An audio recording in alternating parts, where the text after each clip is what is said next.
ho! Hello, it's John, and this is the Powerbotch Podcast, and I am joined, of course, by Freed. The Fried One. My pleasure. And let me just say, ciao bello, ciao bella, because Italy is now officially all elite. How cool is that? We can't believe it. This is actually the biggest fire. Ever since it's the biggest shot fired at WWE so far, they stole their Sky deal in Italy, which is I think the first big inroads they've made into continental Europe, with the exception of the UK, because obviously that's been going on, but that's kind of been a kind of a shaky road. But this has been the biggest shot fired in the Wednesday night wars between WWE and AEW, but we're going to get into more of that a little bit later. I think, what time is it? Can you tell me, Mr. Freed? It's time to welcome all our Italian friends into AEW, and it's time to start with a bang and talk about Dynamite. Oh goddamn, that was what I was waiting for. We had a show this week. We had I would say a great show. I really quite enjoyed the show this week. But we'll get into that later. We start as we always do. We start with literally no promos. This is not your WWE Raw, where this is not Triple H during 2006 talking about 20 minutes about how great he is. No. It's time to start with the first match. I was really happy that we didn't start with the Cody Rhodes match again. It felt like every Dynamite in the last 6 weeks started with the Cody title defense. Yeah, which is, it's a little bit frustrating at this point. It's kind of like, okay, we get it. Just to start off with a hot opener, but it was a different hot opener this week. It was a hot opener that I could get behind, which I'm all for. We have. I actually kind of thought this was an interesting opener as well as a hot opener. I didn't think this was. I didn't think they were going to start with a Jericho match to start as the opener, if all honesty. So we have the Inner Circle versus Best Friends, and it was friends and friends. Best friends and friends. You're right. My apologies. I even have that in my notes, and I completely missed out. Now we're going to blame my dyslexia. We're not going to blame any foulness on my part. No, not at all. But yeah, good enough match. Good fast match. There's some interesting spots and whatnot. It's it's an uncontrollable match, to say the least. Would you agree, Free? Just uncontrollable. I mean, you did listen to Jim Ross, did you? Yeah. You need 2 reps for this match. You need 2 reps for this match. It was just pure chaos. I would say it was a fun, good, easy open match. The standard tag rules didn't really apply to a good 5 minutes into the match because the lunacy just broke out. One thing I want to call out was Luchasaurus's mask almost comes off. That was a bit of a scramble, bit of a heated moment. But they managed to get around quite well. I think Orange ended up just improvising something to take away from that third spot, which was good. Any spots or anything you kind of want to make a note of, or anything you noticed that was kind of interesting to you, Mr. Freed? Well, the finish, obviously. Yes. Yeah. Want to take us through that finish? A certain Matthew Hardy distracts Sammy, and this allows Luchasaurus to get the pinfall. And they're picking up again on this storyline they started with Matt and Sammy a couple of weeks ago. Which I think is really going to make him happy. He said he wasn't happy recently. Yeah, but he wasn't happy because of all the no fans shows. And he was pouring his heart and soul into some prospects like Sammy and whatnot. And Sammy was away for about a month, so that kind of took time away that he could pour time into that there. And he was putting some time into Private Party as well. So, well, did you see his segment with Private Party on Dark this week? Oh, you talking about the Big Money Matt? Where yeah, I did indeed. Yeah. It was interesting that he was kind of inspiring Private Party to heal it up a bit. He told them to win by any means necessary. And it's kind of funny how Private Party lost this match in the end, by Private Powerful cheating. Yeah.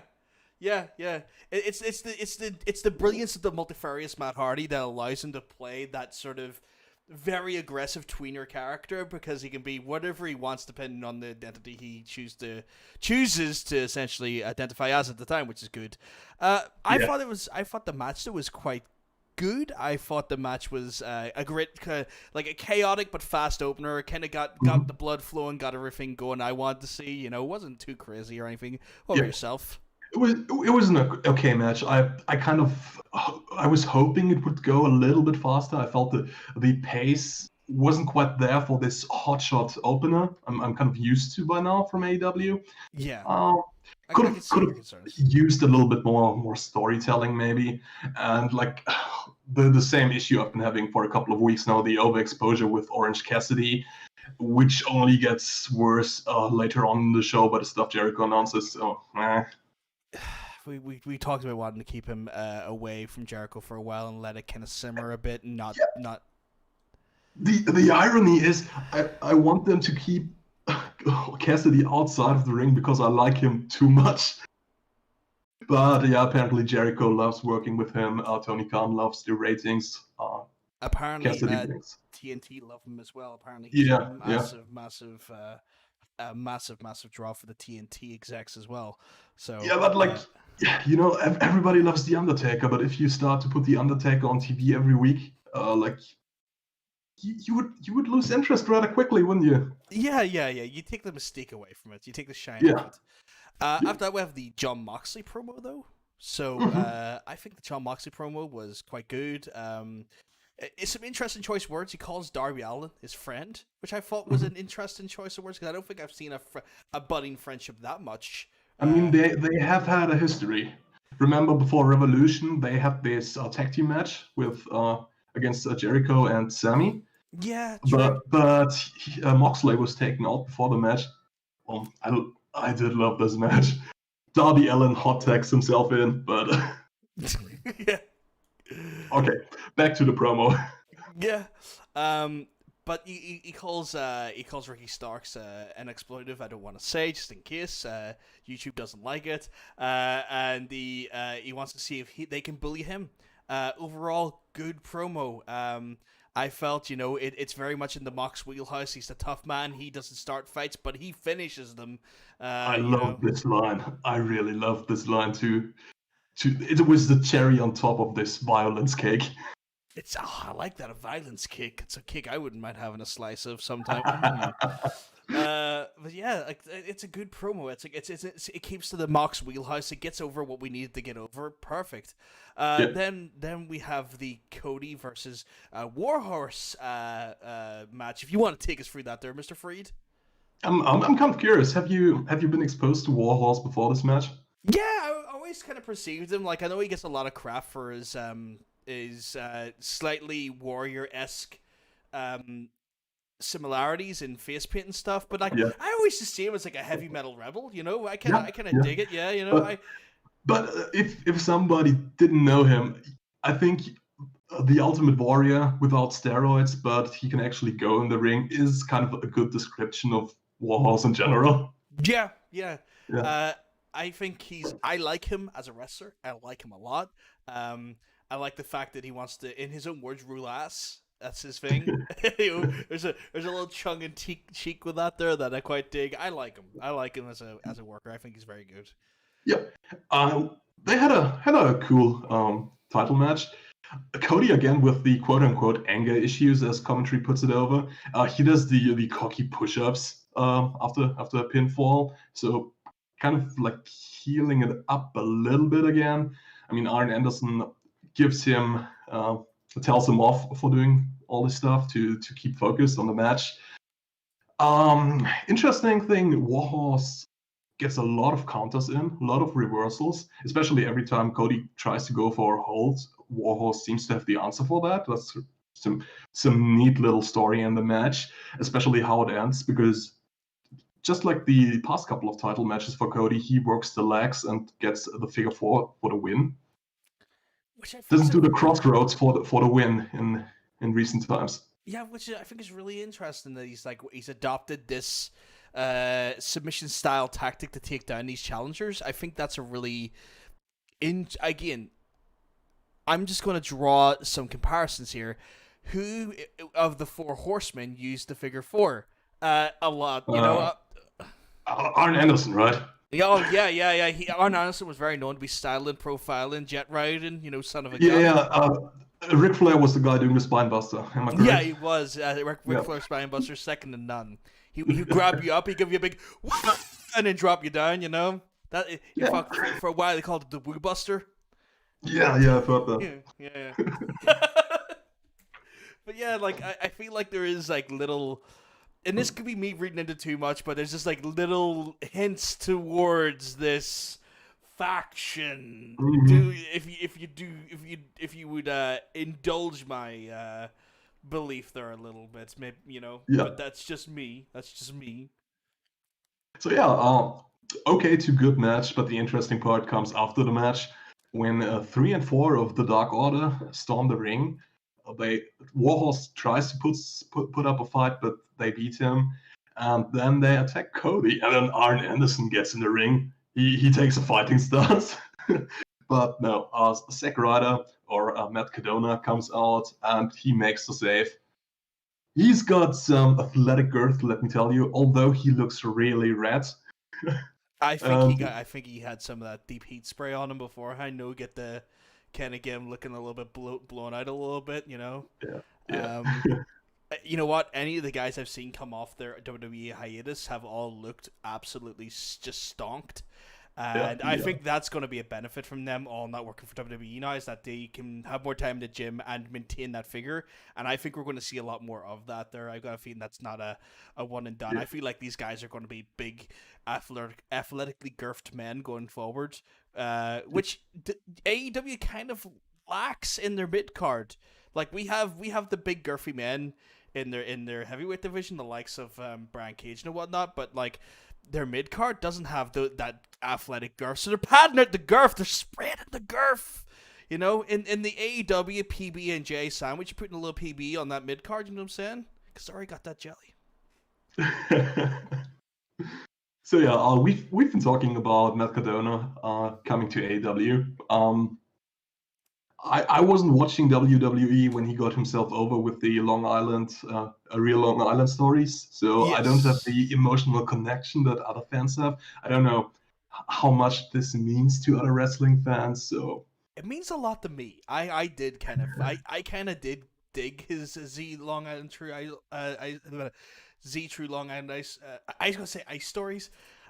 Long Island stories. I could barely talk there. Fantastic. Tongue twister to say the least. But no, I dig him. I like him. I've always said that he's got like a weird. He's got a charm about him. Like he's inherently charming. When he's allowed to be. I don't think it's when he wants to. When he's allowed to be, he's incredibly charming. Mm-hmm. And I think, you know what? I like the fact he still uses that Rough Rider, because that's a pretty cool looking move to me. As weird as it is, I like the fact that he just kind of like lariats you with a leg. I like that. It's like, you know, who the hell's going around lariating you with a leg? You know. So what do you think? What's he going to do in AEW? I feel like he's going to be at some point. I got a feeling when we have that wonderful 4 Horsemen thing happen, because it's going to happen. Let's not joke ourselves here. It's going to happen at some point. I think it's going to be the betrayal of his best friend, Cody, and he goes after the title. I was fantasy booking Cody turning on Zack Ryder, kind of the opposite what they did with MJF. Build them up as friends for a couple of weeks, and then Cody turns on him to form the 4 Horsemen. That's how I think it would start. Yeah, like I feel like that's how it could definitely start. But I feel like then Cardona goes after him and goes for the title, and I think that's where Cardona fits into this. Yeah, that could be a cool story. I think that could be a cool story. I know they've got a match next week, but we'll get into that at some point. We'll probably get into it next week when we'll watch the match. So next up, Tony Schiavone. God, his name is so hard to read. He tries to announce All Out, but the Inner Circle interrupts him. Jericho is still furious. In 2 weeks, he will give Orange Cassidy his rematch, and next week they will have a moderated debate. Oh yeah, and after he beats Cassidy has to pay him $7,000 for the jacket. Yeah. Yeah. Like we said, more overexposure of Orange Cassidy. Okay, could still be a cool match. Let's just hope they don't break the gimmick. But have you heard the rumors on who is going to moderate the debate? Mr. Easy E, if I remember correctly, Mr. Eric Bischoff. Oh yes. Which I think is scary. I don't think he should be. I don't think he should be anywhere near Wrestling Company in 2020. Let me say this much. I think it would be cool if they bring him in to do this, an on-camera appearance, like a once and done deal, maybe. Yeah, don't let him book the company right now. They're doing fine as it is. Yeah, it's like I'll take it. I'll take the backhand. I'll take the backhanded sort of appearance and let him do his thing and let him look good on camera. I will be very upset if he is backstage doing things, because I'm just like no. And he had quite a friendly and amicable interview with Tony Khan when on the lead up to Fight for the Fall. I don't know if you watched that, but I did, and they bridged a lot of gaps that originally were there, because he wasn't too hot on Tony Khan beforehand, but now he is. I just don't want that happening. I don't want a budding friendship turned into something that ruined elsewhere. But he's a good on-air personality, and if they book him for a full night, I'm happy with that. I just don't want him as a general manager. We don't need a general manager. Right. We don't need a general manager. Don't do that. One line, and I can't even say the line, but it caught me and I loved it when Jericho asks Sammy what son of a B is in Spanish, and it was son of LB. Yes. And I thought that was the way they delivered that was beautiful. No one corpsed it that I could see. I just thought that was great. And they're still doing their running gag with Jericho asking how his jacket smells. It progressively gets worse, doesn't it? Yep. I mean, in kayfabe, why is he still wearing this jacket? You know what? Don't let's not get into this. I could probably talk an hour about this jacket, but let's postpone this for the after show. We got the next section though, which is the it's another kind of a promo segment. It's FTR's signing of, and I don't know if this is their, is this their contract now for AEW? Is this the multi-year deal they signed, or is this just them signing a contract? I don't know what this contract was meant to be signing. Was this their AEW contract? Yeah, in kayfabe, it's their AEW contract, because they've been complaining that they are not ranked in the tech division, and Tony Khan told them, "I can't rank a team that's not signed with us." Which makes sense. It makes sense. You're not going to. This segment had so much awesomeness. It was a lot. A lot came in there. They said they needed a tag team specialist to look this over, and who did they hire? Mr. Arn Anderson. Wheeling, dealing, kiss stealing. I like that society now. Furthering the story with the Four Horsemen, bringing the pieces together. Yeah. And interesting thing is that it's in their contract that the 10 count will be officiated vigorously, and that you have to hold the tech rope. It will be strictly enforced.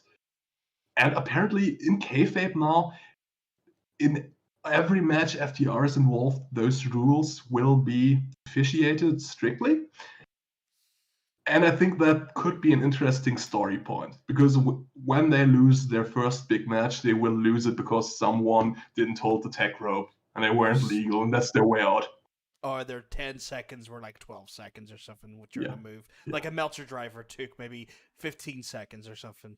Oh, God. You know, the thing I don't... This is just me going, I'm going to have a go here, but we have Mr. Hangman comes out to celebrate, and he pours the boys a lovely big old glass of whiskey. He pours himself way too much, may I add. But they said they're signing this contract so they can take the tag belts, and then the tag team champion comes out and celebrates with them, and I'm sitting there going, does he not realize they want his belts? Maybe he didn't hear this part. He wasn't there when they said that. I know, but they been saying it for weeks now. You think he would have caught on? I mean, he's drunk and he likes them, so maybe he doesn't care. It's the one thing that annoys me the most. We got the Hangman and Kenny and Dark Order match though next, which is the. Well, let's just hold on a second, because FTR announced that on August 12th they will have a tag team appreciation night hosted by FTR. Do you have any thoughts on this? Not good ones, if I'm honest. Yeah. Do you want to hear my hot take? Yeah, please. I think it's a stupid concept. The whole show is tag team appreciation. If you look at the last month of damn episodes, there's been more tag matches than singles matches. Yeah. I think it will be a normal show, but they will have an in-ring segment that's somehow just grandizing their career. I don't know. Maybe it just stunk of stupidity for me. It was the one thing I was kind of like, this whole foundation of this company is around tag team. You don't need to make a day for it, you know. Mm-hmm. Like honestly, the tag team division is probably the most stellar part of the whole company. Yeah. I mean, on a normal episode of Dynamite, you get like one single match, the rest is tag team matches. Yeah, like the whole thing is really booked around those. But we got the second tag team match of today, out of like the 4 matches that are on the show, which is Dark Order versus Kenny and Hangman. Some interesting things. We have Brody come out with Mr. Colt Cabana, who's on guest commentary, but also Anna Jay. The first appearance since her massacring by a demonic force that is Abaddon. Since you mentioned it, Abaddon is now ranked number 5 in the women's rankings. Yes. I'm happy about that. I want to see her climb. I think that'd be really cool. So we're going to go through the match with a little bit more fine tooth combing. So pretty much, Hangman starts the match before Kenny's even got to the actual. Hangman does his entrance and he starts brawling, and the Kenny's music starts, and he starts doing his entrance, then spots what Adam Page is doing, and just he rushes the ring to separate them, and he kind of gets in Page's face. Yeah. Kenny manages to kind of take back control and kind of calm it down, like, you know, and then it's pretty much, you know, Uno on Kenny at this point, as Hangman at this point has been talked down.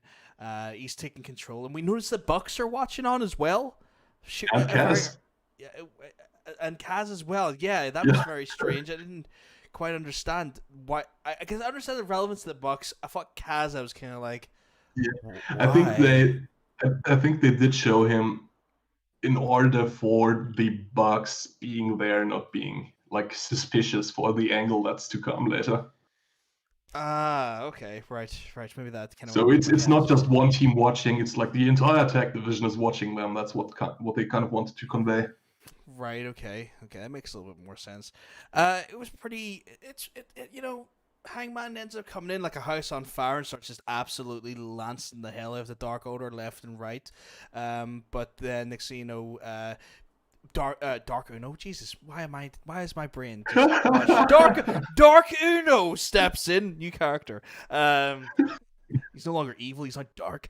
But Evil Uno comes in, and he kind of like puts a massive roadblock in their momentum there. He hits Hangman off the ring pole, and then just tosses Kenny into the barrier. Pretty brutal, actually. Mm-hmm. I thought, you know. And then we have what happens next? We have that interesting double team suplex by the Dark Order as well, which I thought was a really interesting way of doing it. They didn't do it in the conventional way, like one with the suplex and then the other one does a kick. I've never seen I've never seen that done before, which I thought was a really neat take on the idea of a double team. Speaking of never seen that done before, the ref assisted hanging neck breaker by Evil Uno. Oh yes. That was great. Yeah, basically both teams hit all their best spots. It's like is like a rogues gallery of the greatest moves. Really, really enjoyed this match. There was a lot of tension, especially because I kind of booked myself. I've kind of booked myself to believe into believing that Dark Order will absolutely win. So every near fall they got kind of got me really excited. Yeah. Did you see that Irish whip? The Irish whip that Kenny does to Stu, and just Stu flies over. Like, he just Yeah, nopes out of the ring, and I was like, even Kenny kind of looked a bit shocked and say, "What the hell?" yeah. That was like, what the? My guess is Grayson saw the bump that Blade took last week and thought I could do that too. It's like I saw all the well wishes he got. I want those too. Yeah. There was that really I thought it was a really innovative double team power bomb, which almost puts Kenny out, but then Hangman manages to break the pin a little bit. I thought that was really quite cool as well. Then we have the Dark Order, who then kick into a suplex in the corner, and then you have like the dual senton was it a 450 splash or was it just a normal splash that Stu does? I know Uno does the senton into the corner, and then there's a splash. It's almost simultaneously. Was it 450 or I didn't quite catch I it on don't the camera. recall. I liked it though. I like the synchronicity of it. I thought that was good. I'm going to just throw it right now. Dark Order as a tag team have gotten really good this year. Yeah. Like last year, I thought they were kind of meh. This year, I'm behind them a lot. I love the intensity that Stu Grayson brings to it, and I just love the character work that Evil Uno does. The way he carries himself in this ring. I mean, he gets instant heat from me. He's lost a lot of weight as well, and he's a lot more nimble. You can see it in his movements, which is really good. God, then we have like a V trigger to the back of the head for an almost pin. Pretty brutal looking V trigger for do say so myself. But then we have the last call for the win. But Stu almost breaks it up. There's like he kind of reaches in, but he's just a split half a second too late. But that's not where it stops. That's not where it stops. Do you want to take us through the post match angle? Well, Colt Cabana was on commentary for the entire time. Brody Lee staring him down, watching every word that comes out of his mouth. And he tells Colt Cabana to go to the back right now. Yeah, you've earned your free time, my friend. And yeah, first off, Lee goes over to Uno and Grayson and just starts screaming at them for losing the match. And then he gets the mic, addresses Hangman. Oh, you think that's funny? And Hangman is still laughing. Our Bucks start coming down to the ring. The Dark Order has strength in numbers, and you pissed me off for the last time. And all those creepers storm the ring, and then FTR come out. Have the little beer cooler. This time they smash it over Brody Lee's head, and big brawl. They clear the ring, and FTR, Young Bucks, Hangman, and Page, all kind of on the same page-ish.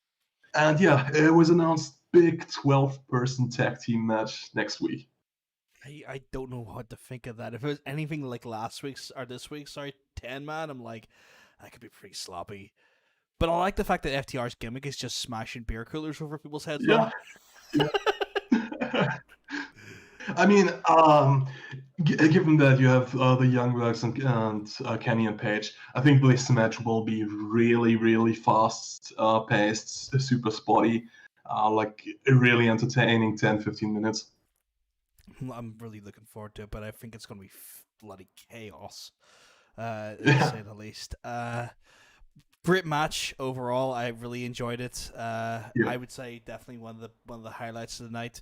Then we have the Britt Baker promo, and I'm not gonna lie, wasn't feeling it. No, not her best material. Yeah, she basically says she gives Big Swole a shot at her, but only if she beats an opponent of her choice. So looking forward to that. Kind of, not actually, but. Okay, we'll see how it is. Maybe we'll see Reba our first in-ring bit of work for AEW. Might be.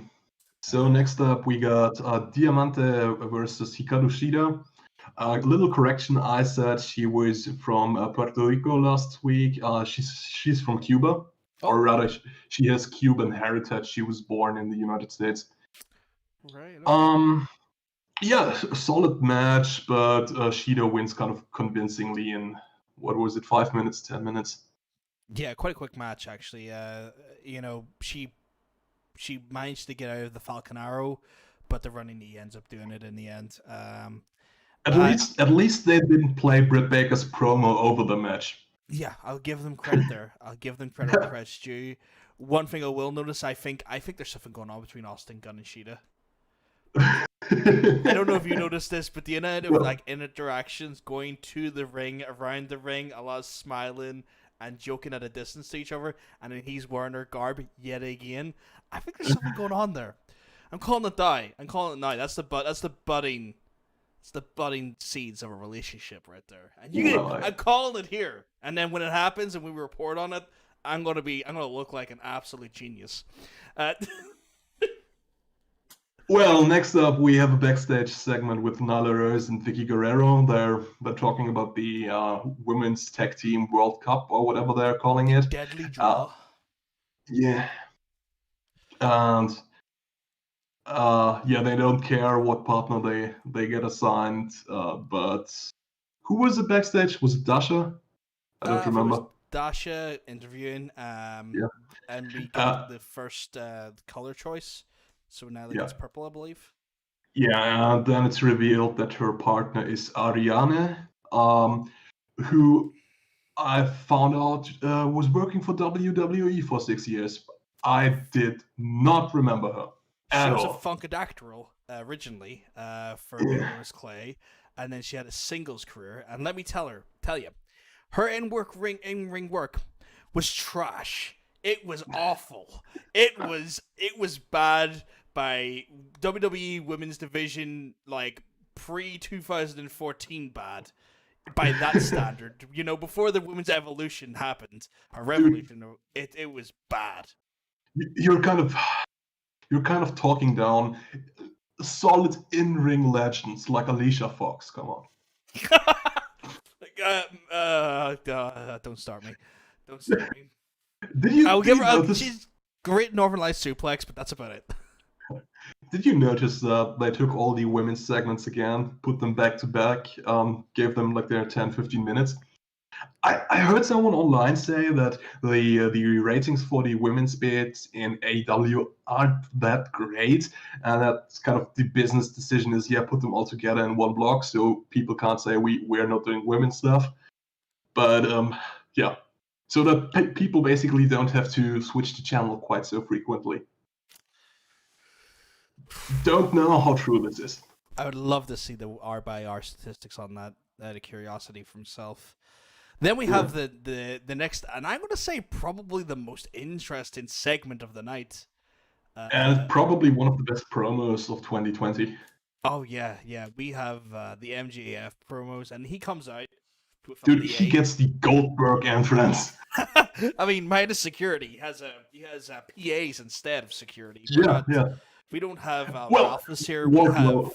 Wardlow is worth an entire security detail place. I mean, he's at least 10 Ralphuses, right? Yeah. But we have his PAs. I couldn't believe they had a podium for him. I have my notes say, "Christ, he has a podium," and then he starts. My notes say MJF does a Trump ? Yeah, he's got the same color of suit on. He's got that like navy blue Trump-esque style suit, the red tie, the white shirt, very much channeling the current president's look. What he says to his assistant, right? To this women assistant he has on stage. Oh, he flat out says to her, "Smile, would you? You look so much more beautiful when you smile." Yes, he does. Oh God. Before that, though. He's an absolute douche. Before that, though, he's kissing fake babies. He's shaking hands. He's doing the presidential sweep, and I'm looking at that going, "Oh my god, he's actually they have him kissing fake babies. This is amazing. This is the worst thing I've ever seen." in the best way possible. But yeah, like he's at one point he's prompted to read off the sheet. Because he starts going off on one, so very quickly prompted to read off a sheet. He uses two very interesting hashtags, and he says he'll explain them later, which is MJF 2020 and hashtag not my champion. Yeah, but John, AEW was not. AEW was supposed to change wrestling. Did you know? It was supposed to be a paradigm shift, but a certain wrestler sits on top, and he just does whatever he likes. Yeah, just because he came from a place of titans. It's such a scathing teardown of And WWE. that's why Moxley is not his champion. Yeah. And did you know all this flippy stuff? That's not actually good wrestling. Viewers have been brainwashed into thinking it is. Yeah. I knew you were going to do this. I knew you were going to go recite that all back to me. I think the line he said to me, not said to me because he's talking to me personally, clearly. No, the line he said that really caught me was flip, flop, fly, or almost die. And I was like, that is such a good line. Hard, oh my goodness, what a great line. He says that he draws more numbers minute for minute. I don't know the statistics to back that or not. And he tries to get Dictator John over as a phrase. Yeah. Yeah. He says his talent outweighs Mr. Moxley's tenure. Ooh. That's a perfect line. I loved it so much. Such a just before that, AEW was meant to be the land of opportunity. But kind of they let the old guard in, and the old guard led us to bad things. And it's kind of interesting to me that he used the land of opportunity because, like, SmackDown is the land of opportunity, don't you know? Oh God, yeah. In the house that AJ Styles built, I remember that. That Shane storyline was. Oh God, don't remind me of that. Oh God, memories I'd rather lock away. And yeah, at the end of this, he announces. Well, first of all, that he will transform AEW into the pinnacle of pro wrestling, and he challenges Jon Moxley for a title match at All Out. Holy S-word. I think that would be a great match. I think that would be a phenomenal match, and Is it too soon? I don't think it's too soon. Something staggering that stood out to me when I was watching the match with Mr. Mox on, on the next match that comes up here. See in his lower third, he's held that belt for 150 plus days. That is not a small amount of days. Is it too soon for MJF to win the title? You need I think you need a heel. You need a horrible heel for a babyface to chase. And we've already had a title defense against Mr. Cage. We've also had a title defense against who was the other one? Brody Lee. So we've already had the heels chase him, and he's warded off two incredibly challenging competitors. And we'll get into the next challenger after this soon. But I think titles work best when the baby face chases. But I feel like MJF, he's still really young, although he's amazing. Just after one year, basically on top of the business, is it still too early for him to win the belt? Because let me tell you, if he doesn't win the belt, I don't want this. I kind of don't want him to challenge for the belt and lose either. So the only way out is if they don't actually book the match. I think it's not too soon, and let me tell you why. I think that it does a few different things here. It gets that babyface. It gets a bunch of babyfaces that challenge and go after MJF. It gives a chance for Jungle Boy to then have a running program. He might still lose against him, but it brings them back another match there. It brings an AEW youngest champion ever statistic. Into the mix. That's great, but And it also tells the company that you don't have to be an ex WWE guy to hold this belt. sure, but the world champion of a company has to carry the company in a literal sense. Well, not really literal, but he represents the company to the outset. He does the media interviews and all. If people look at the promotion, they look at this person. That's the world champion, and kind of MJF.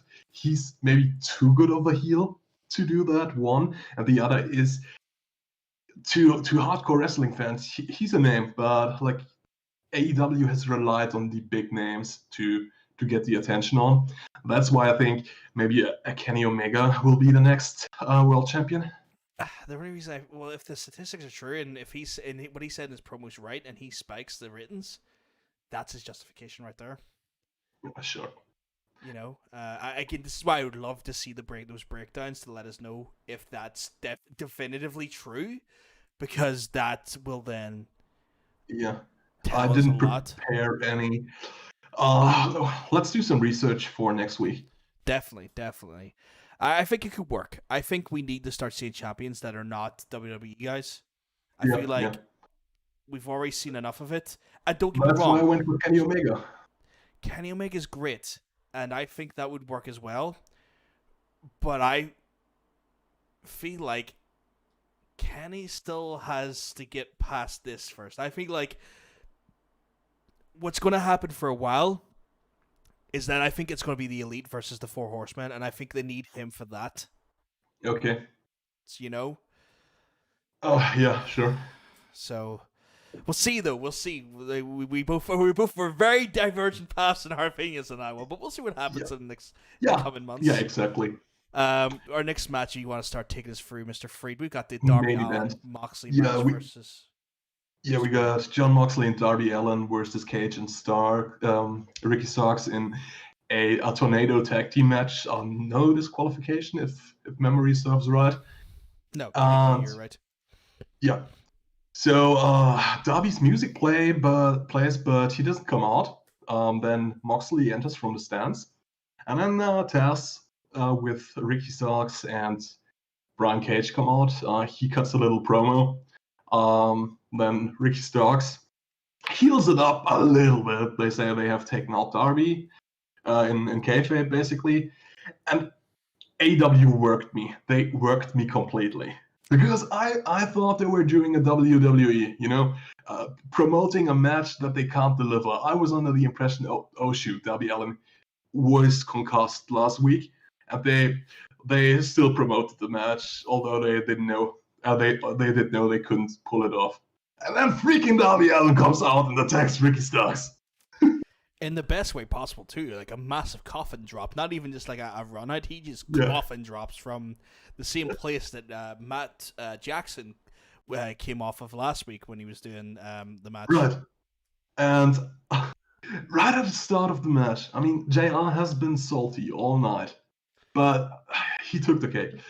He said, "We don't know who the legal man is," in his really salty JR voice. Which made me wonder, does he not understand what tornado tag rules are?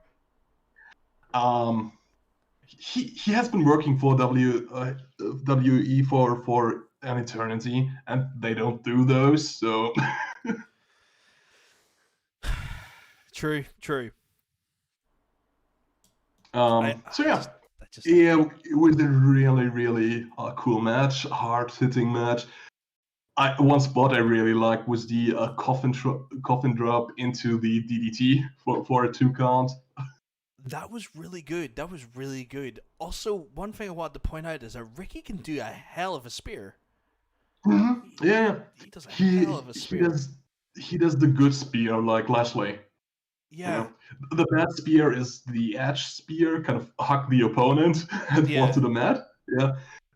Lashley, Ricky Starks, they flip into the opponent. They flip through them. That's the good spear.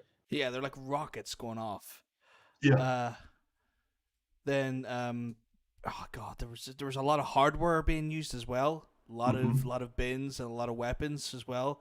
There was a moment where Moxley froze a rogue chair right into Ricky Stark's face, which I thought was like, part of me was like, oh, concussions, watch it, you know. I was like, you know, kind of worried about that myself. They're nothing but blood and guts, especially the finish of this match. Oh, do you want to take us through that one?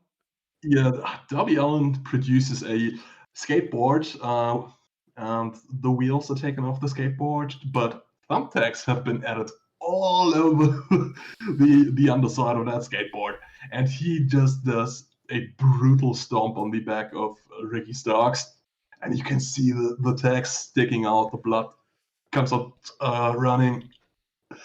Holy ass word. Thumbtacks on TV 2 weeks in a row. Nothing but blood and guts in the t-shirt company, this AEW stuff. But I love it. I do love it, though. Oh, by the way, I forgot to talk about it. Did you see the new t-shirt for Chris Jericho? Which one? Demo God, 1849. God. Yeah, I saw that in the old Austin style. It's funny. For someone who hated that name a few weeks ago. But that's objectively funny. It is funny. It is very funny. I saw it and I was like, he's cheeky son of a... Yeah. Oh, God. He is technically part of the demo. Technically, Jericho's 49, so he's part of the demo he's a god of.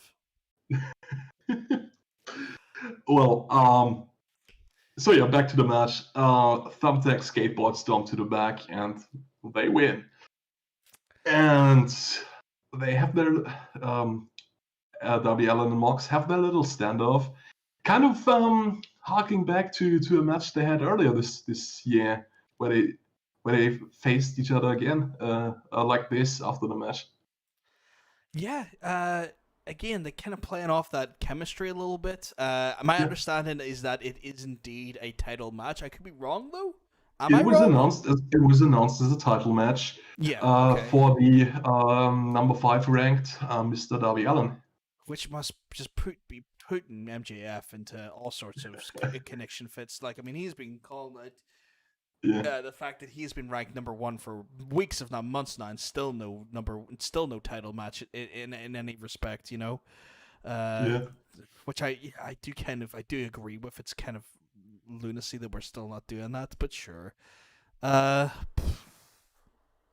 what do you think though overall of the show? I really like the main event. I really liked the tag team title match. I really liked the MJF segment. What else? I thought all the matches were good. I had no problem with any of the matches. I mean, the opener match was just okay for me. Warhorse match was a cool match, but nothing great, although Warhorse did a great job. A women's match was just a throwaway, if you ask me. It didn't have a bad match, though, I would say. Opex exposure of Orange Cassidy, but that's just my opinion.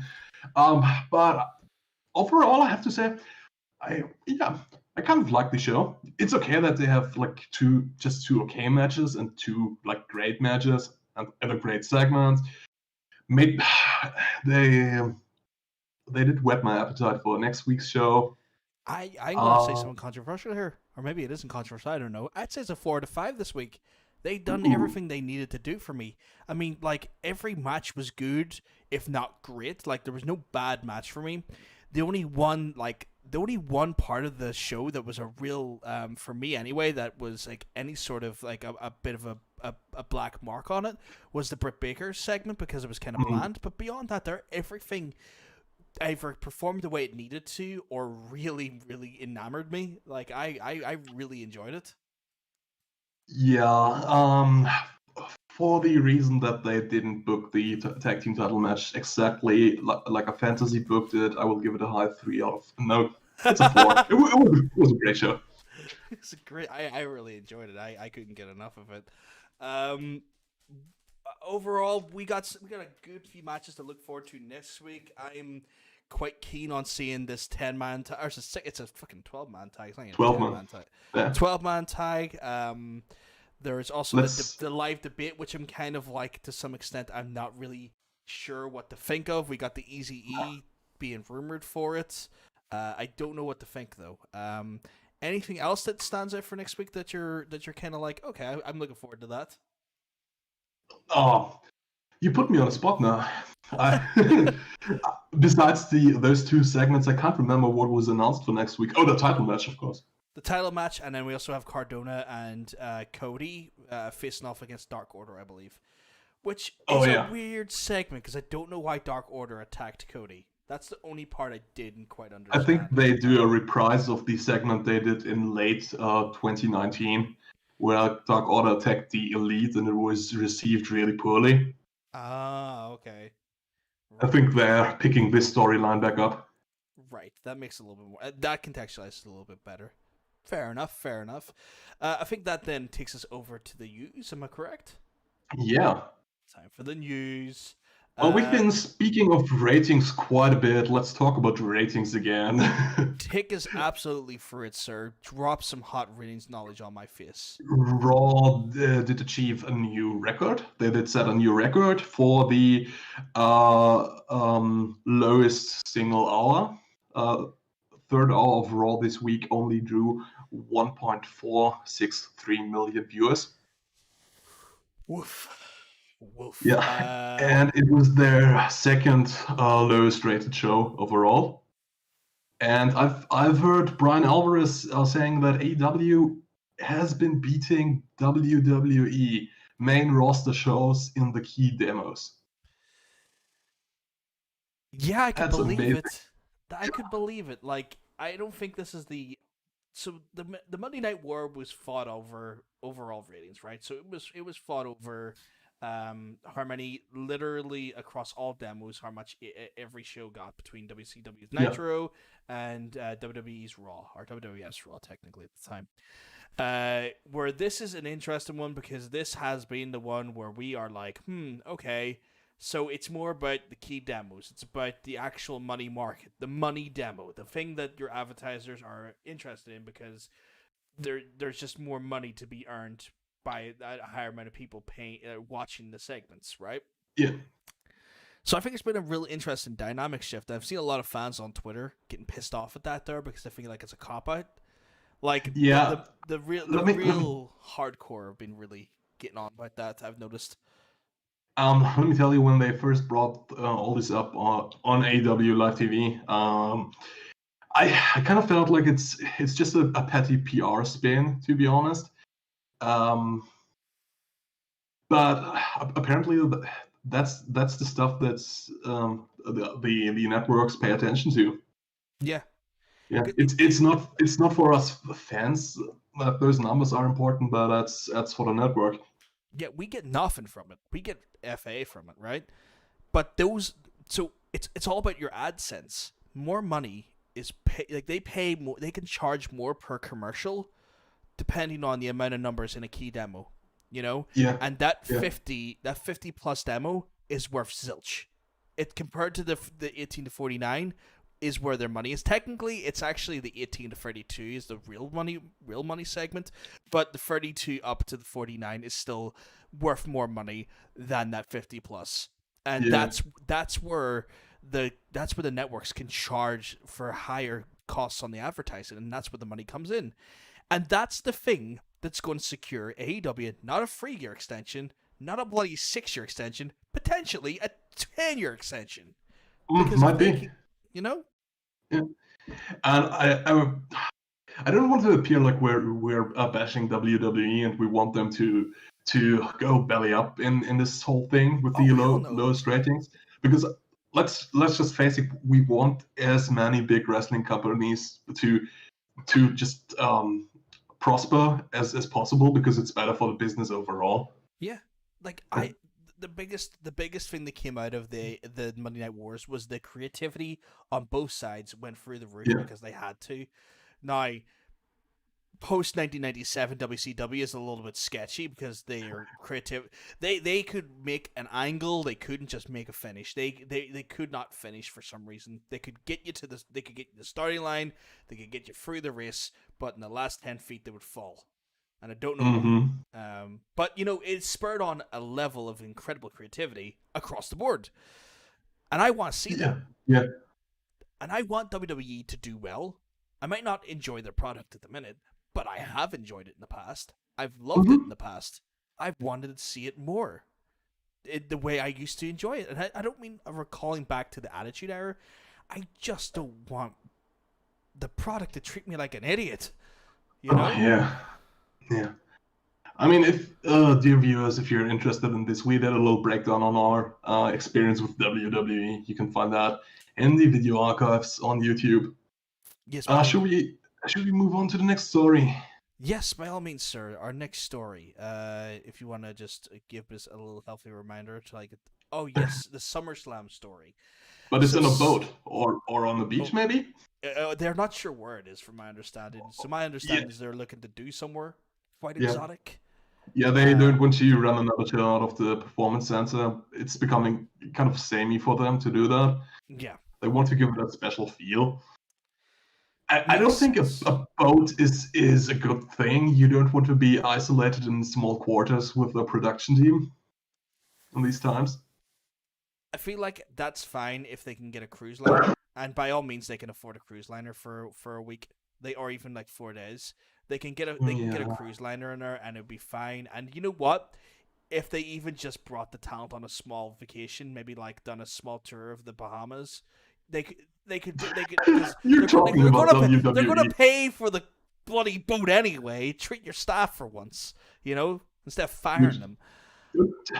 Don't give them ideas. Do you know how many NXT talent they have to fire to pay for this? But I get it. But like, I feel they have the money. They made record profits this year, so it's not like it's not. I heard you can buy yourself a Zack Ryder with boat money. Can you? Probably. I mean, I didn't know. So this boat is worth a Cardona and a Heath. But no. Yeah. It's not worth 2 good brothers though. That's 4 boats. But I understand the idea that they want a different setting, and I think an outdoor setting is probably best. Like, just do a beach. Probably you can distance better. You don't have the same risk as an inside area. Yeah. It gives a different flair. They could do the Bash at the Beach there. Shame they blew this one. Well, I mean, I don't think they own the rights to that anymore. I wonder why. Yeah. But I think they scouted north, but apparently the northern hemisphere of America is a little bit more. They are a little bit more. What's the word I'm looking for? Stringent on the rules. They don't. While the sovereign states have been kind of more loosey goosey with the rules. So they try to do a more northern hemisphere show in the ideal, but they weren't able to get permission from states. I just had a terrible thought. What if they want to do the show on a boat so they can get to international sea, so they can do the eye for an eye match for real this time? Oh my God, no! Stop that! Stop the that. Horror show at SummerSlam. Stop that right now! Stop that right now! I thought you were about to say they're about to just go over and use Fight Island. Oh yeah. Go over to the UFC's Fight Island there. Get Dana White's big old island on the go. Apparently that's a lockdown though. Apparently that Fight Island has a heavier lockdown than most countries. Apparently you have to be there for 2 weeks and stuff and not allowed out and all that jazz. That's apparently a heavy monitored island. But yeah, I think it's interesting they want to do something special. It's still yet to be confirmed that they are going to do something special though. Today the rumors came out again that they want to do another pay-per-view just 1 week after SummerSlam. And I did forget what pay-per-view they want to bring back. It's not Evolution. I I think know what it's it is. Payback. What's Yeah, Payback? it's Payback. Oh, why would you do 2 pay-per-views in a row? I don't know. I mean, maybe they want to turn as many people away from the product as they can, but It's I don't December to think that's a good December all over strategy right again. now. You want to do the opposite. Yeah, it's December to December all over again because Yeah. they done that literally a week after Survivor Series, which then resulted in the worst buy rate in their whole history, which is just congratulations WWE. Talk about stupid moves. It's good that they're consistent. So we got the next piece of news. Yeah. Mr. AJ Styles wanted the loser leaves WWE match. With the Undertaker. Take us through that there. That's an interesting one. Take us through that there, Mr. Freed. Well, AJ Styles has been open that he wanted to work with the Undertaker again. Hmm. Although the Undertaker is retired, as we all know, we've seen the Undertaker's last ride, and AJ even brings up the line. Taker says, "If Vince needs him, he will come back." And AJ says, "Yeah, Taker's retired, but if Vince needs him, he will come back." And wink, wink, lowest ratings in history. Retirement match for Taker on SummerSlam will bring some people in. Although I believe it's his third retirement match now. Theoretically, yes. His first one being at WWE when he faced Roman Reigns, and then we had that Boneyard match, which honestly I can't wait to see what the Boner Yard match looks like. And if he does take this up, then it would be a third one, from my recollection. The one thing I will say off the back of that is that if they're to do it anywhere, I think the best place to do it would be Survivor Series, because technically that would be full circle for him, because Yeah. he made his debut at Survivor Series, so that would be a little bit more poignant, and I think that would be a little bit more special in my mind. I don't know what you think about that there, though. I mean, I don't need to see this match, honestly. But if it still draws people, and I think it probably will draw some viewers in, they might just do it. Yeah, they will. They will. I feel like regardless of who you are and if you're a lapsed wrestling fan or not, there is something about Undertaker that kind of gets you interested. Yeah. Even the fair weather fans are quite into him, and I know a few of them. Yeah, and lastly, Rusev, or Miro, as he is now known, he says he's done with wrestling, and he just got banned from Twitch, which he said was his new career. I found out why he was potentially banned. So did I. I actually saw the clip on YouTube a couple of days ago. I mean, Alana is kind of she dresses very what's the word? Provocative? Yeah, you could say that. And she kind of leans and the camera bends over for the camera, but that's terrible. Don't quote me out of context. She apparently Twitch want to crack down a little bit on nudity, adult content, eroticism, kind of bad stuff. And yeah, a lot of people have said that's why he got the ban. Yeah, she was in bikini wear in a setting that would not be where bikinis are typically worn. So they have a very specific rule set saying that if you are, for example, at a beach and someone walks past a bikini or you're in a bikini, that's fine because that's the expected attire in that scenario. But if you were to be in a bikini at your computer desk in the middle of your house, nowhere near any sun or anything, in a dark room, then that's suspect. Yeah. So I think he got caught in under that there. That's Might be. you've told me about. Probably didn't help that if there was any. enhanced angles that were being done, depending on how she contorted her body, that probably didn't help. But I haven't seen the clip myself. The thing she does usually in his streams, he pops up behind him somewhere, and then she leans forward to read chat. And yeah, you can imagine how this looks. Yeah. It's an old school tactic by some content creators back in the day who are no longer on the platform. I mean, I don't think she does it because of that. No, I don't think she's aware of that. I think it's naivety. Yeah, might be. Then again, the ban is probably not permanent, right? Just a temporary thing. I've looked into it, and we've checked the source code on that there. It's a temp ban. He still has his partner status. It's assumed there'll be a day. Cool. That brings us back to the other story. Miro is done with wrestling. I think that's a work. I think it's a work too. I would be shocked if it wasn't, because he is too talented, and I can just see him. He is a cheeky man who said a lot of cheeky things in a very cheeky amount of time. So he just wants it to be a big surprise when he pops out of a cake at Bound for Glory or All Out. That's it. Oh God, can he show up at All Out? Do you reckon that's what they're doing? He might be. Oh, I didn't even think about that. Okay, I'm excited.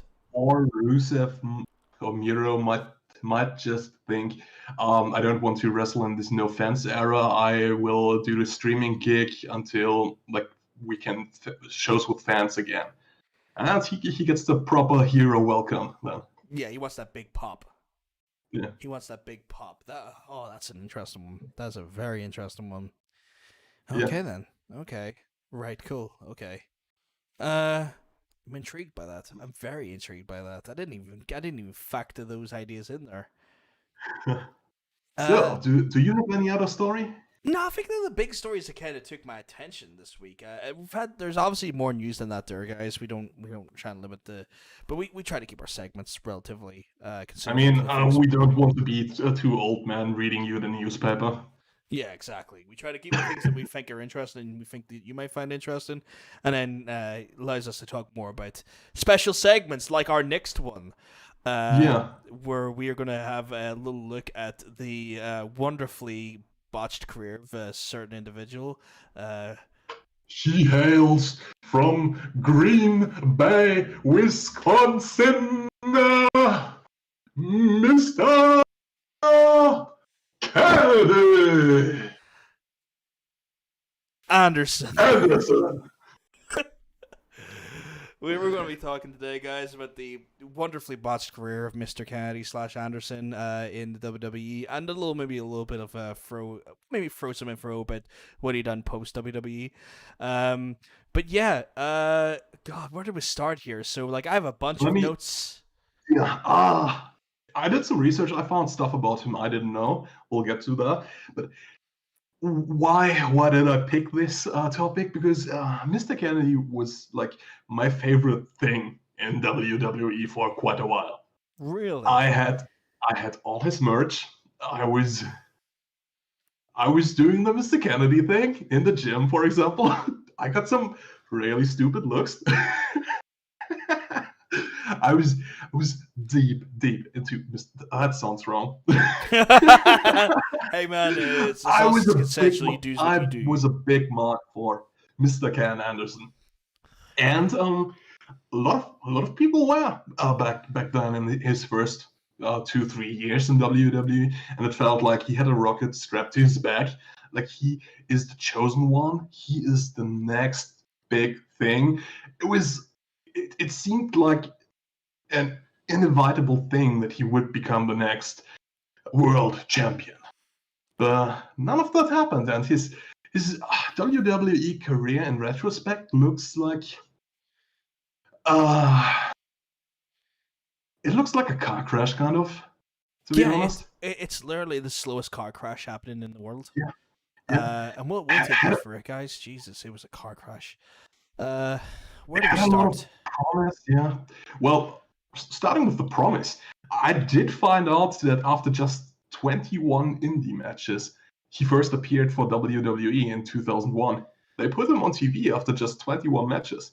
I understand it was he was enhancement talent, but he was also enhancement talent for TNA as well. So he was doing both enhancement talent gigs there. Yeah. Then in 2005, he got signed to Ohio Valley Wrestling, their developmental territory before there was NXT. Jim Cornette did lead the operation there, and he wasn't interested in him. But as soon as Heyman took over, it just took him 5 weeks before Heyman pushed him up to the main roster.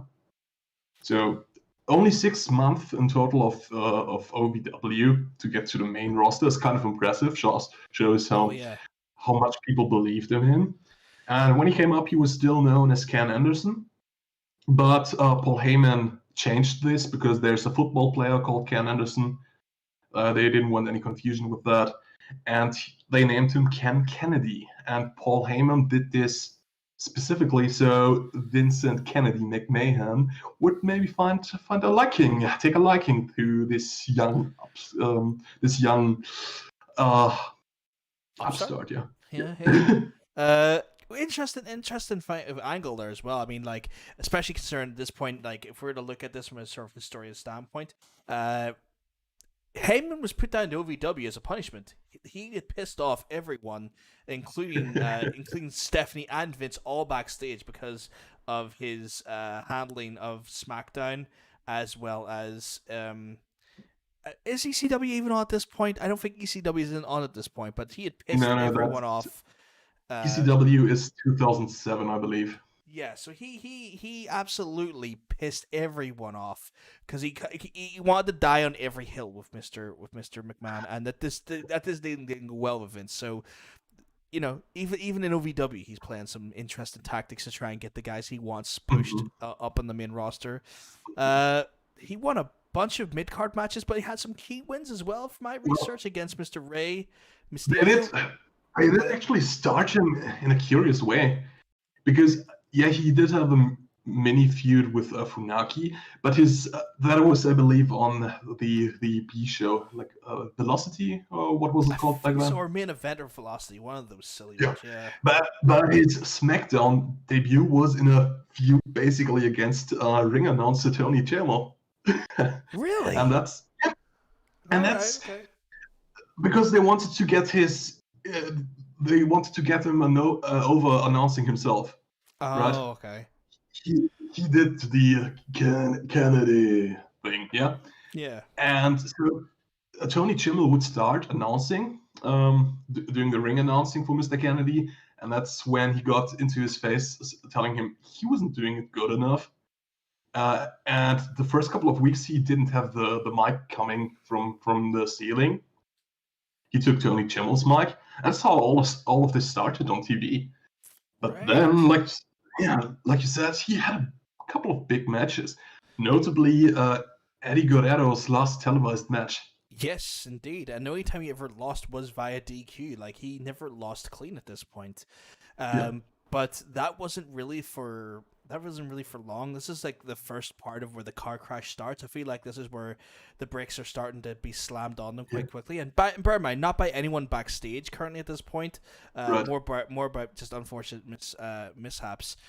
During a European tour, it was drop kicked off the ring apron by Paul London, and he ends up getting a massive muscle bruise, or at least it was suspected to be a muscle bruise at the time. No, wrong injury, my friend. In December 2005, he tore his latissimus dorsi, which took him out for 6 months. That's what I was getting to. It was thought to be a muscle bruise, but when he got back to the States, they done an MRI and saw it was a torn lat muscle. Sorry. that was the one, and it was basically tore right off the bone and cost him 6 months. So it was actually a misdiagnosed injury at first. And he was still performing, thinking it was just a muscle bruise when it was actually a completely torn lat muscle. Just the WWE system back then. Yep. 6 months out, which is never good, especially if you're still getting yourself over, if you're getting yourself established. He was just on TV for a couple of months. Couldn't be long, maybe 2 or 3 months. No, not at all. Not long at all. So that put a halt to his start at first, but he returned to OVW in May 2006, where he faced CM Punk for the title. Didn't know that. That's an interesting fact, right? And then he returned officially to SmackDown again on June 9th.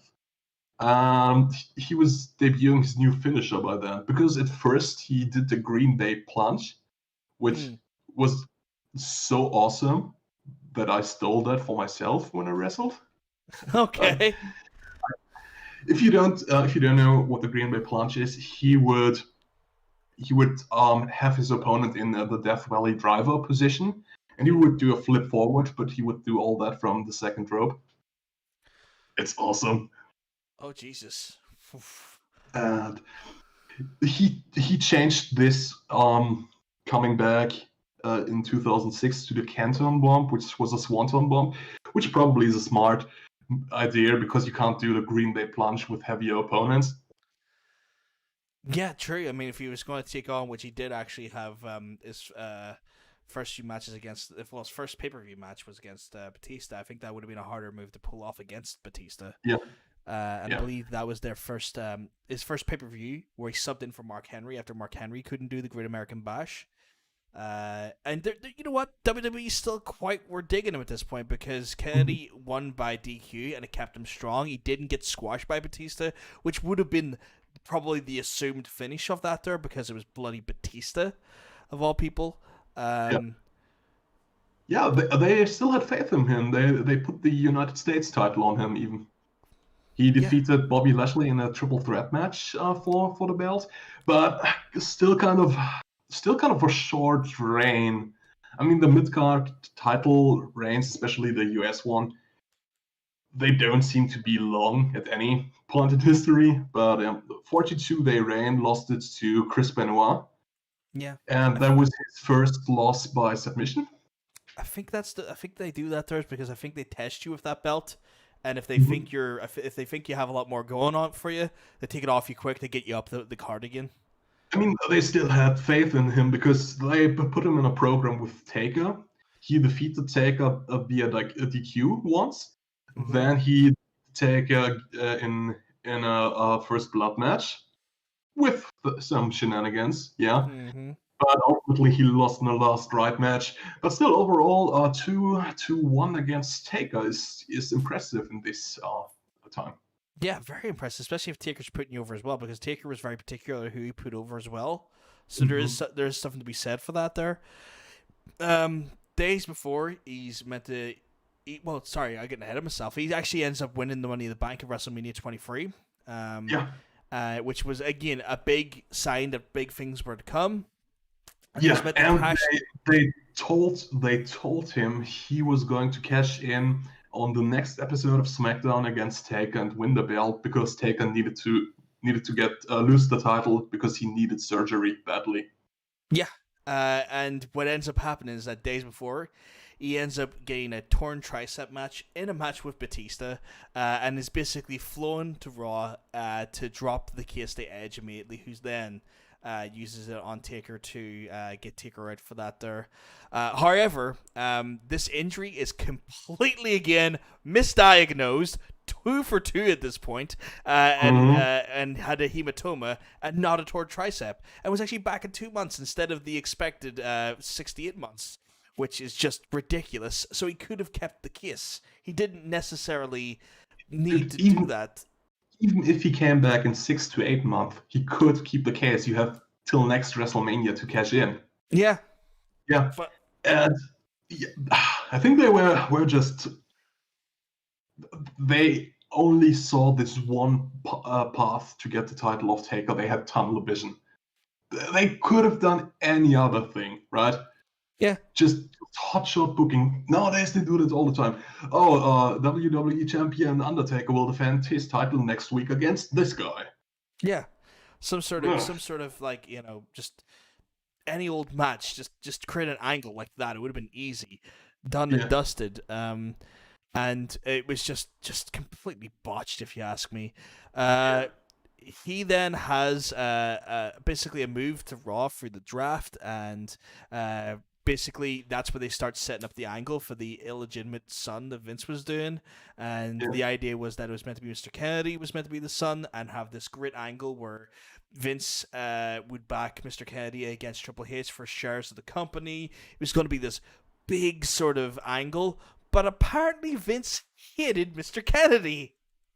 Well, Kennedy did do one or two things that weren't that good for his career. One thing, after this whole Chris Benoit thing, he went on TV and, I don't want to say defended Chris Benoit, but kind of the circumstances. And he said, which got him a lot of heat. He said in an interview, like he had opinions about everything, and he just wanted to set the record straight when everyone around him just told him to shut the F up. Probably not the best move on his part. And then he said on camera in this, I think it was some Fox News segment, that the business has changed, that steroids aren't this widespread anymore. Fast forward a couple of weeks, Ken Kennedy's implicated in a steroid scandal, and he gets his 30-day suspension, which takes him out of the illegitimate son storyline. And ends up being a hornswoggle switched in. And Vince ended up hating Mr. Kennedy after that because of how stupid he looked for it. Like, it's bad enough being caught with the gear, but to make the company look so stupid, even with the best of intentions, damaged the company more than it helped the company. And the steroids and Mr. Vince McMahon have never been an easy topic of that man's life. So, you know, he had this steroid scandal in 1991 or 1992 that really still haunts him to this day, and that probably was fears that was going to bring that back into the forefront. Not ideal, to say the least. He's out for a month. In his first match back, he basically loses to John Cena, but Cena ends up tearing his pectoral muscle just trying to do a standard hip toss. A rudimentary move that's probably taught within the first month or so of your wrestling training. Yeah, this will become important later on in the story. It will indeed. Then he moves on to have a feud with Mr. Shawn Michaels, which was not a bad feud. Pretty decent. Good amount of matches. No, goes off with no actual with any sort of issues or any drama there. I mean, there's nothing really of note till June 2008, so he kind of just meanders for almost a year. Yeah. And he moves back to SmackDown, but just a month later dislocates his shoulder, taking him out. And I think at this point, he got the label injury prone. Yeah, he does indeed. He's pretty much being given the guy who just constantly has injuries, even though the injuries, 2 of his 3 injuries so far have been completely misdiagnosed by WWE medical staff. It's still... Yeah, a dislocated shoulder sidelines him for 3 months, but it takes him until 2009 to come back to TV, and 6 weeks later, he's fired. 6 weeks later, he's fired, and this is after the 10-man tag at the Memorial Raw. He does a backdrop pretty awkwardly to Randy Orton, who he helps Randy land that on the shoulder that was actually recently injured by Randy, so he's recovering from that there. And Randy just flips out of him backstage. Like, he starts telling Vince that he's an unsafe worker, that he's dangerous, he causes people injuries, and John Cena ends up backing Randy's claims on that because of the torn pectoral. So when you got the 2 biggest stars of WWE telling Vince that this guy is a detriment and an unsafe worker, that's all Vince needs to know. But as well as his utter hatred he has for the steroid scandal, it's enough to go, I want you out of this company. You're gone. Yeah. Oh God. I have some notes here that apparently Figure 4 Weekly reported that Vince cuts a promo Ken Kennedy, sorry, in his private jet to his writing staff. Just a scathing promo calling him green as a worker, clueless when it comes to business instincts, and a huge liability. So like apparently there's no other claims beyond what Figure 4 Weekly reported, but they claim that Vince is just like an absolute on fire promo, just tearing down Ken on that private jet. No one was willing to say anything in his defense because, well, the bookers didn't really like him either, because how do you book an angle for someone who constantly gets injured or is going out every 2 weeks because of an injury? It's hard to plan around him. So he just didn't have any support from any level of the staff at that point in management, which sees him being then fired, and his tenure of WWE ceases to exist. Yeah. So that's kind of the story of Ken Kennedy in the WWE. I think even the 2 early injuries he had, you could look past that. Even losing the Money in the Bank briefcase. I think what really did him in was his interviews he did with the media about Benoit when company policy was Chris Benoit, never heard of him at this time. And getting implicated with the steroid scandal.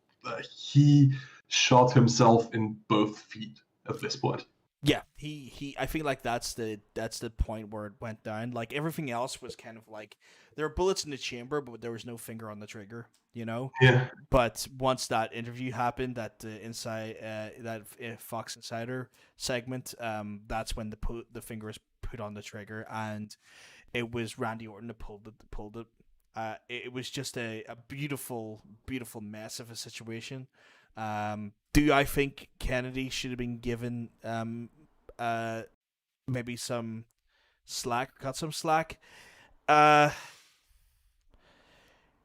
Honestly, I would in the same position be agreeing with WWE. I would find it hard to book a man who's constantly causing issues, even if it's in ring. It's hard to kind of put a person as a champion when you don't even know if they're going to be there next week, because they might, fundamentally screw something up as simple as a bloody hip toss. I mean, I wouldn't blame the hip toss on Kennedy. No, but I feel like the hip toss is just an example of how just unsafe he is in general, not to other workers, but even himself. Like that combined with all the other injuries he's took, he doesn't ever really do anything he doesn't do anything safe, even for his own health. And there could be something to say, because I don't know the full ins and outs of steroids, but I do know that they can cause you to be more susceptible to certain injuries. And I think that maybe his use of those drugs made him more injury prone. Might be.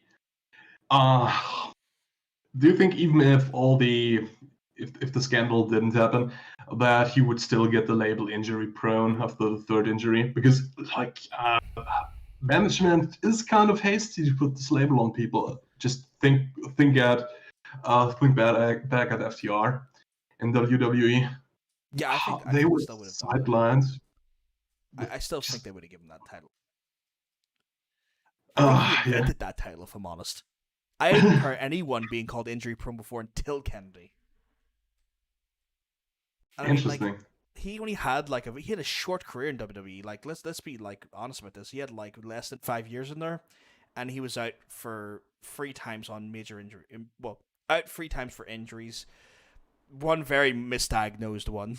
2 very misdiagnosed ones, but still. I mean, he was there for about not even 4 years, and he spent probably 2 years on the shelf. Yeah, it's 2 years on the shelf. And you know what the problem was, though? He didn't spend enough time in OVW. He had, and like you said, he had 20 indie matches before being put in OVW, and then pushed. No. In 2001, he had 21 indie matches before they put him on Jacked or whatever this program was called. 4 years later they put him on OVW, Right. but still only about 4 years experience before going to the big league. You typically have a lot more experience. Yeah, I feel like his promo ability shot him up faster than maybe his actual in-ring ability was capable of. Well, he is a really good promo. I think he's really charismatic. Oh yeah, definitely. Yeah. Still like his work. Really like his work. He's gotten better. He's gotten better. But what we find in Impact is that he still had his old demons with him. Because he was actually fired from Impact for failing an on-the-spot drug test at an Impact taping. So he's or capable. to put it in Ken Anderson's words, they were just it was amicable. English, help me. Amicable. I can't even say it. I speak the damn language. Amicable. That's what I was trying to say. Yes. They both came to the decision that it would be best for everyone if we went separate paths. Yeah, well, That's how he put it. That's one way of putting it. It ended up being a situation though where like he didn't have a bad run in TNA. I mean, he ran twice as the TNA champion for a substantial time as well. Had a great feud with Kurt Angle. Was part of the Immortal stable with AJ Styles, Chris Daniels, and Kazarian. Was the only feud with person. Bully Ray in Aces and Eights. Yeah, The first person to be actually recruited directly by Aces and Eights as well. Like that was the first. That was the first person they actually said, "We want you in the group," and he said yes to. Like he was the first recruit of Aces and Eights that wasn't shadow play or any other crap during that stable. He's recently worked on the NWA, I believe. Yeah. But NWA is kind of like in limbo at the minute. Yeah. He's been doing a little bit of indies here and there. I showed you this match against the local hero, Joe Hendry. Oh, God, yeah. We were talking about this segment last week. We saw Mr. Joe Hendry versus Mr. Ken Anderson, and oh my goodness, Joe Hendry is probably the best indie promo before. Well, he's not indie anymore; he's ROH. But I always said he would have been the best indie promo out there, just because the amount of chicanery that he crafts before his matches when he knows he's going up against a big talent. He creates the most beautiful and stupid ring entrances. It's awesome. So, what else is Kennedy Anderson doing? He opened a wrestling school with Sean and Arya Daivari, Molly Holly, and Eric Cannon. Good names there. It's a lot of great talent in there. And I just found this out doing this research. He is an announcer for Top Rank Boxing. And I tracked down one of his. If you don't know, Top Rank Boxing is a boxing promotion, and they've been promoting really, really great fights, like the big names. That's not some obscure company, okay? And I've tracked down one of his videos doing ring announcing for a boxing match. He's doing exactly what you picture in your mind he's doing. Maybe that's his talent. Maybe I don't want to just label him as just a ring announcer. But maybe that's his strength. Maybe he is just a really great mouth. I did look up on YouTube a list of the 10 best ring announcers in fighting, and he did make this list. But maybe in 10 years he's the next Michael Buffer. Who knows? Maybe so. Or if they want to keep him if they want to keep him working in some capacity near the ring, make him a fucking manager. You reckon the amount of heat he could draw for a client, like the amount of like he's got the gift of the gab. Put him with a young talent and let him absolutely draw so much heat out of a live crowd and get them to hit his client. He could be really good at that. Mm-hmm. You know, that's just me thinking that, like, but you know, you never know. Maybe I could be a bit wrong about that, but sure. I think if he can't do in-ring well, get him doing that. And I think that concludes the Mr. Kennedy Anderson segments. Oh my God, do you want some breaking news? Yes. This is just broke. So this is just broke, guys. Eddie Kingston is now All Elite. Ooh, he earned it. He earned it. Yeah. This is just confirmed off the back of the AEW Twitter account. Eddie Kingston he's now called the Mad King Eddie Kingston, and he's all elite. Nice. Really happy for him. I mean, they sold it so hard on Dynamite. If you say like he had to sell his wrestling boots to pay the rent for his house, at this point you just have to give the man a contract. Yeah, you've just made this man the babyface when he just come out and cut the most scathing promo on Cody, and just by JR going, this man had to sell his boots to just pay his mortgage. Like, how could you not hire him? How could you not? Yeah. The whole AEW roster is just pouring out in support for this year. I'm just seeing my Twitter light up. The only person not pouring out with support is Mr. MJF, saying another mistake under Dictator John's reign. Like even Brody Lee says is pouring out big love for him and stuff, but sure. So we thought we'd maybe end the show with a bit of good news, which is well timed if you ask me. Indeed. Guys, we have been John and Freud, and this has been the Powerbotch Podcast. We would ask you to consider hitting that subscribe button. That way you don't miss out on the live stream as it goes live. Turn on your notifications. That way you don't miss out on some of the sweet live content. Don't worry, though. You can come back and watch this. These things are archived, but we got you more covered than that there. I also make sure to take some of the core segments that we think these guys are going to like and put a few up throughout the week to let you get a little bit of a taste of the podcast. If you can't sit here for an hour and a half or so, we try to give you a little bit of what we think is some of the more interesting elements of the podcast and what interesting news, maybe the match reviews and stuff. And so if you can't even stay around for that there, we got to cut up in the segments for you. Our podcast stuff on the audio end is on hiatus for the moment. We're working out some issues, but we will bring it back at some point. We are just trying to get around some of the issues in regards to data and all that jazz and storage. So little things that we'll need to look into at some point, but I just wanted to give you a heads up. We will not be pointing you toward that feed at the minute until we get it fixed, but we will have it fixed hopefully at some point in the future. We'll keep you posted on that there, guys. But my name is John. I have been joined by Freed. If you want to catch Freed, well, you can catch him elsewhere on the occasion on twitch.tv/Freed_1. You can catch me on Twitter at OdenPVG or twitch.tv/It'sPVG, guys. This has been the Powerbotch Podcast.